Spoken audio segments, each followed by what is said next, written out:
Assalamualaikum warahmatullahi wabarakatuh. Okey guys, hari ini kami akan menerangkan tentang perjuangan rakyat menentang penduduk Jepun secara berkumpulan. Di sini kami ada Regimen Askar Melayu Benteng Pertahanan Tanah Air. Batalion kedua Regimen Askar Melayu bersama-sama tentera British menentang pendudukan tentera Jepun di Kelantan. Semangat juang yang tinggi Regimen Askar Melayu juga dilihat ketika menentang tentera Jepun di Singapura. Lieutenant General A.E. Percival iaitu Panglima Pemerintah Tentera British di Tanah Melayu menyifatkan semangat juang mereka sebagai contoh keteguhan dan ketahanan yang menjadi inspirasi generasi akan datang.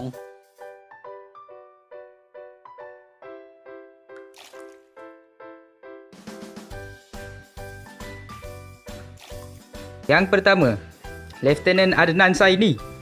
Beliau terlibat dalam pertempuran di Bukit Candu, Singapura yang merupakan pertempuran sengit yang menjulang nama Regimen Askar Melayu dan menampilkan keberanian Askar Melayu.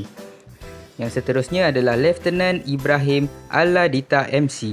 Beliau telah menyelamatkan hampir 2,000 orang tentera bersekutu yang tertangkap di kawasan pantai Johor, menyebabkan beliau dianugerahi pingat Military Cross. Dan yang terakhir adalah Korporal Yaakob Bidin. Korporal Yaakob Bidin dianugerahi pingat Military Medal atas semangat keberaniannya dalam pertempuran di Pasir Panjang. Yang kedua ialah penentangan MPAJA.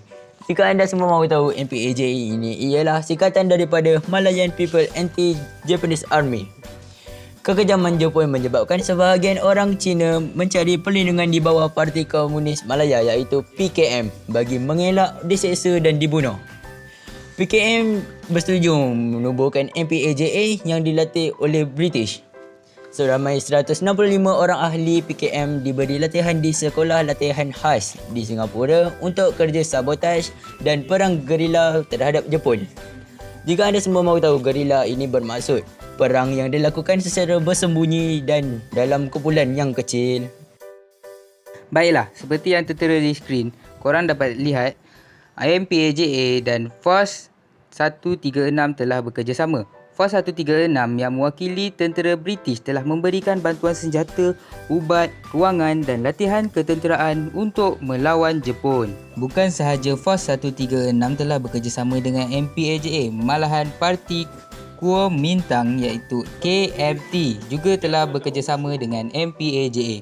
Terdapat gerila Cina yang dipengaruhi Parti Kuomintang KMT menentang Jepun di utara Tanah Melayu. Gerila KMT bersetuju bekerjasama dengan MPAJA atau PKM untuk menentang Jepun. Force 136 terletak di beberapa tempat. Yang pertama ialah Ulu Perak yang dikenali sebagai Askar Melayu Setia. Anggota Force 136 yang mendarat di Hulu Perak menubuhkan Askar Melayu Setia dengan bantuan Kapten Muhammad Saleh Haji Sulaiman iaitu pegawai daerah Gerik. Force 136 yang terletak di Pahang juga dikenali sebagai Wataniah Pahang. Anggota Force 136 yang mendarat di Raub, Pahang menubuhkan gerila Wataniah Pahang dengan bantuan Yop Mahidin iaitu pegawai daerah Raub pada masa itu. Markas Force 136 yang terletak di Kedah juga dikenali sebagai Gerila Melayu Kedah.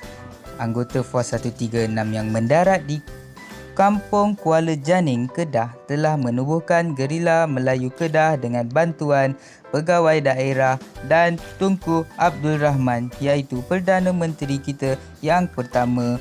Gambar berikut adalah contoh gambar Gerila Melayu Kedah bersama-sama dengan pegawai perhubungan kumpulan iaitu Major Hustler.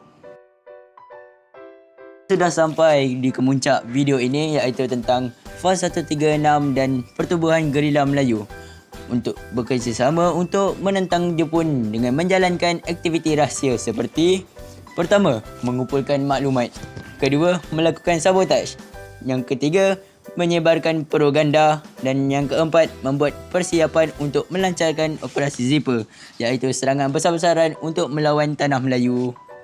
Sekian sajalah maklumat yang kami dapat kongsikan pada hari ini. Sekian, terima kasih.